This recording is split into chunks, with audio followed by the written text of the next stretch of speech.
What is the biggest difference between red pillars and black pillars? What is the biggest difference? Obviously, we already know what it is. We know that black pillars care a lot about looks. We know that. And we know that red pillars care about maintaining frame, being a masculine, tough guy, uh, and learning game. Actually, that's what I was gonna say. Learning game. Learning game is the number one thing for red pillars. It's game, behavior, attitude, being alpha. For black pillars, it's looks, um, you know, being attractive. That's really the standard for black pillars. But if you actually take it a step further in terms of what they, if you take it a step further in terms of what they value or what they think the solution is, then you can have a real conversation. Red pillars want to maximize money.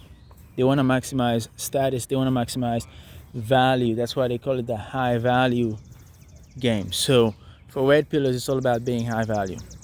So you maximize your money, you maximize your assets, you maximize your status. That comes first. For red pillars, they think that's how you actually get there. That's how you actually increase your sexual market value. And that way you can get women pretty easily. There's a lot of truth to that. For black pillars, it's not necessarily about maximizing your income or your, not even your status, even though, of course, black pillars know that those things can make a difference. But for black pillars, it's primarily about maximizing your looks. Okay, you maximize your looks. You looks max, whether it's by losing weight, by letting your hair grow. There's a whole new thing that's going on now with the hair maxing as far as getting dreads, getting long hair. So it's no longer about getting a buzz cut. Now it's about getting dreads and getting long hair. And you certainly see a lot of guys get more success once they got the dreads and they got the hair. It changes their whole look, and it hides some of the flaws that they may have in terms of their facial structure. Okay,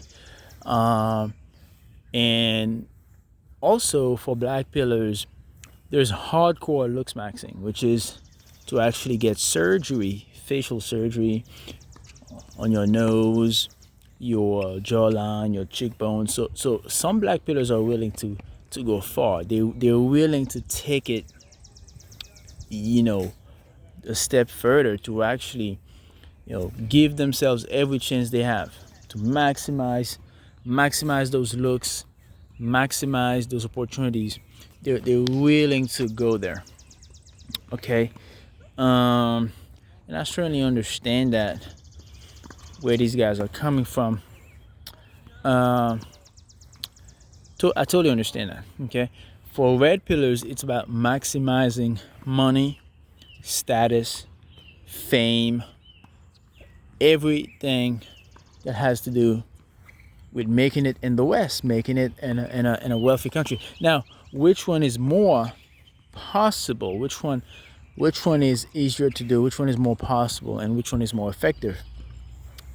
If we're talking strictly about getting laid, strictly getting women, not anything else, not how to have a better life, how to have a better material life, but if we're talking strictly about getting laid, which one is better? That's a good question. I would venture to say that if you want hotter women, higher quality, more attractive women, then maximizing your looks could get you there in a certain environment. Okay, if you let's say you're in a medium-sized city with 100,000 people, maximizing your looks could help you get laid more than making some extra money, making some extra income. Okay, especially nowadays, there's a whole there's a whole thing with women where if they see that you're working hard and you're trying to maximize your income, they will literally avoid you because they don't want you to think that your little money can impress them, right? That's something I noticed. Unless it's big money, right? If you're a guy, you're making 80 grand a year, they want to show you that, oh, you think your 80 grand a year impresses me? I'm not impressed by that. So that will actually cost you pussy. That will cost you ass.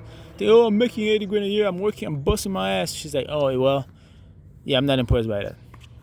But if you maximize your looks in that environment, then it will certainly get you laid more than improving status, improving your middle class job and things like that. Now, if you happen to be in a bigger city, that's where it makes a big difference, okay?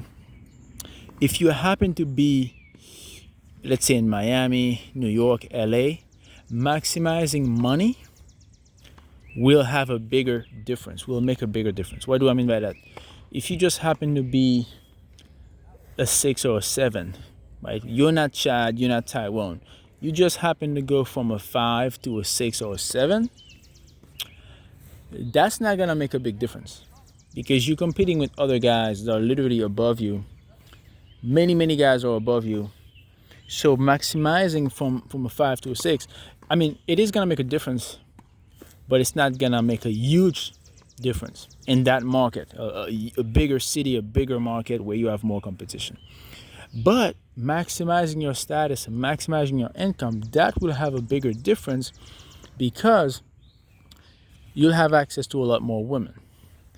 You won't necessarily have access to a higher quality women simply because, again, it all depends on how much money we're talking. If we're not talking millions, you don't have access to the high quality, the most attractive, the IG models, those women.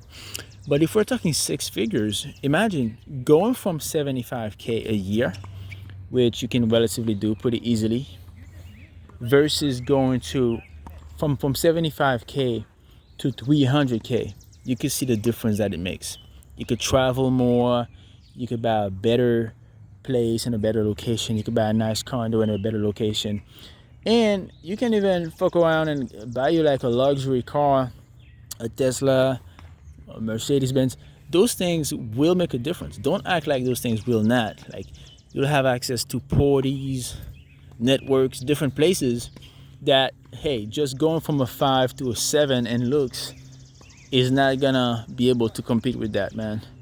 Especially when you're starting to get in your late 20s, early 30s. You know, we're not talking about high school here. We're talking about the adult world. So maximizing your income, going from 60K a year to 300 grand a year will make a big difference, right? 300 grand a year is not far-fetched. That's something most guys can do by simply having multiple streams of income and building them over time, right? If you start building that at 28, you do it for a few years, by the time you're 33, 34, you can have 300 grand in income. And that can make a big difference. Again, won't necessarily get you the 8s and the 9s.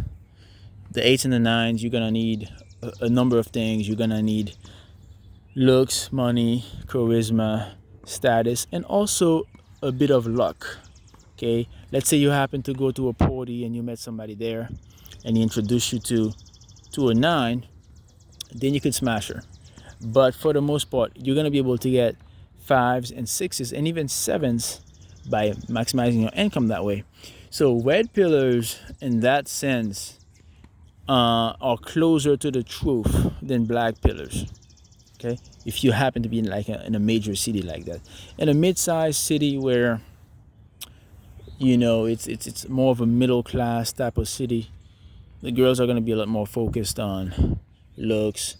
If they're competing with their friends, like, oh, look at me, I have the better looking guy, and they're not going to be as focused on, oh, your boyfriend makes 100 grand a year, great, good for him. Oh, your husband make 150, good for him. So because at the end of the day, they're not trying to be a housewife, and making a lot of money in that city may not make a huge difference in terms of the quantity of women you're messing with.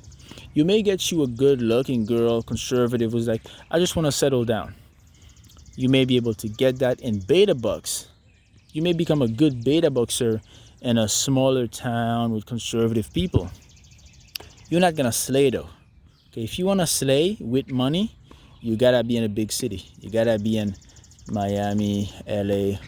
So that's the biggest difference, I would say, in terms of potential and in terms of what strategy worked best in what environment, as far as red pill versus black pill.